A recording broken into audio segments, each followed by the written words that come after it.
আচলতে দুখনকৈ ধাবা চলি আছিলে। প্ৰথমে আমি ভাবিছিলোঁ যে ইয়াতে ধাবাই চলে, মানুহৰ ৰেষ্টুৰেণ্ট খোৱা বোৱাৰ ব্যৱস্থা আছে। কিন্তু পিছত গৈ পেলাই গোটেইখিনি তথ্য ফাদিল হ'ল। আজি গোটেই যুৱকসকল ওলাই আহিছে, ছাত্ৰসকল ওলাই আহিছে, আহি পেলাই গোটেই ভিডিঅ' প্ৰুফ আছে। মানে ঘৰৰ ভিতৰত ইয়াতে কমচে কম 7জনকৈ ছোৱালী, এটাকৈ ধাবাত 7জনকৈ ছোৱালী, এটা প্ৰষ্টিটিউটৰ ৰেকেট চলি আছে ইয়াতে।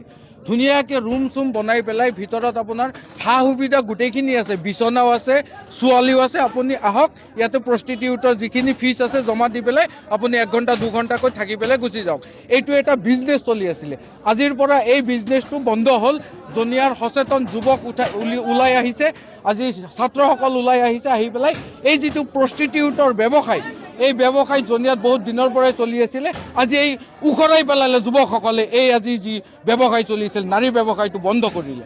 মই আপোনালোকৰ জৰিয়তে জিলা প্ৰশাসনক অনুৰোধ জনাম যে যদি জিলা প্ৰশাসনৰ আওতাত এই কথাখিনি নাই, আমি অৱগত কৰিবলৈ বাধ্য হৈছোঁ যে এনেকুৱা এটা যে প্ৰতিষ্ঠানত স্কুল আছে, ইয়াতে কলেজ আছে, জনিয়াৰ নিচিনা এটা ঐতিহ্যমণ্ডিত ঠাইত কুলংকিত কৰাৰ অধিকাৰ এই মালিকহঁতক কোনে দিলে?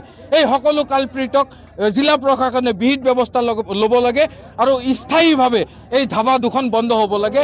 ইতিমধ্যে ছাত্ৰসকলে আৰু সচেতন মহলে ধাবা দুখন ভাঙি পেলাইছে।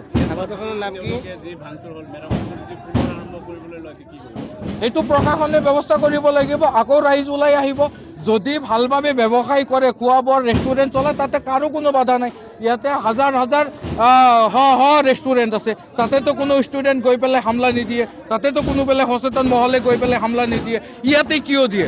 গোটেই প্ৰুফ আছে, আপোনালোকেও চাইছে। ইয়াতে সন্মুখত ছোৱালীসকলো ৰৈ আছে, তেখেতসকলেও ষ্টেটমেণ্ট দিছে যে আমাক মাতি আনি পেলাই ইয়াতে প্ৰষ্টিটিউটৰ ব্যৱসায় চলায়। গতিকে ইয়াতকৈ জলপট ইয়াতকৈ আৰু কি প্ৰুফ লাগে? সেইটো আমি তীব্ৰ গৰিহণা দিছোঁ। চৌধুৰী বজাৰত এনেকুৱা চলা কুচকাচ চলিছে, সেইটো আমি বাধা দিম। সেইটো বাধাৰ ক্ষেত্ৰতো কোনো নিঃসন্দেহে আমি বাধা দিম আৰু জিলা প্ৰশাসনক আমি অৱগত কৰাম। দৰকাৰ হয় আমি ৰাইজে সচেতন মহলে আমি মেমৰেণ্ডাম দিম আমাৰ আয়ুক্ত মহোদয়। তাৰপিছতো যদি চলে সেইটো প্ৰশাসনে ভাবিব, প্ৰশাসনে আইন ব্যৱস্থা আছে কৰিব, ৰাইজে বিহিত ব্যৱস্থা ল'ব।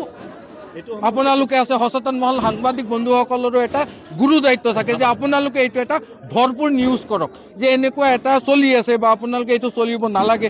সাংবাদিক বন্ধুসকলে যদি এইটোলৈ লাগে আৰু সচেতন মহলে যদি লাগে, মই ভাবোঁ যে এনেকুৱা কাম কোনোদিন নহ'ব। জনোৱা হৈছিলে, প্ৰশাসনেও কৈছে যে তেনেকুৱা একো আমি পোৱা নাই। আজি প্ৰুফ প্ৰশাসনে পাই গ'লে মই ভাবোঁ যে প্ৰশাসনে এইটোৰ বিৰুদ্ধে এটা একশ্যন ল'ব। ধন্যবাদ।